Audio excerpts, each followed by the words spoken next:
الشيطان الرجيم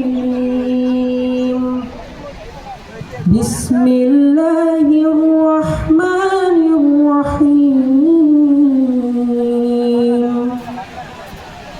الحمد لله رب العالمين নতুন আলোর দিকে অগ্রসর হওয়া যা আমাদের জীবনে এনে দিবে উজ্জ্বল ভবিষ্যৎ। কবিরা বলে গেছেন নতুন সমাপ্তি ঘটুক, কেউ তার স্মৃতি বিচারিত স্কুলের দিনগুলো ছেড়ে যেতে চায় না। প্রবাদে আছে সময় এবং স্রোত কারোর জন্য শুরু করাই থাকে।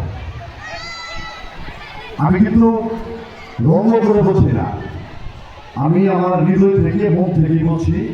আমি স্যারদের যখন পরীক্ষা দিতে যাই আর বেরোছিল অনেকে চোখে পানি, মানে উমুক প্রশ্ন দিতে পারি নাই, আর কাউকে জিজ্ঞাসা করতে পারি নাই, জানি আমার পরিচিত ভাই জিজ্ঞাসা করতে পারি নাই ভাই এটা কি।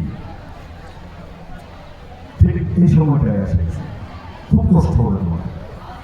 হ্যাঁ, এই কষ্টটাকে মাথায় নিয়ে এরপরে যে সময়টুকু আছে এই সময়টুকু যদি কাজে লাগাও সার্টিফিকেটটা অর্জন করতে পারবে। কারণ এই সার্টিফিকেটটাই প্রথম দিক। এই সার্টিফিকেটে পা দিয়েই তোমাকে উপরে উঠতে হবে। এই সার্টিফিকেট না হলে আরও উঠা যাবে না। কাজে পরীক্ষা দিতে যে কেউ আগের মতো চিন্তা ভাবনা করে আগে যা করছে, বিগত দিনে যা করছে, এবং এই বৃষ্টিটা কিন্তু আরেকটা করেছো তোমরা, সেটা হলো করোনা। করোনাটাও তোমাদের জীবন থেকে অনেক কিছু কেড়ে নিয়েছে, তখন পড়ালেখা ছিল না।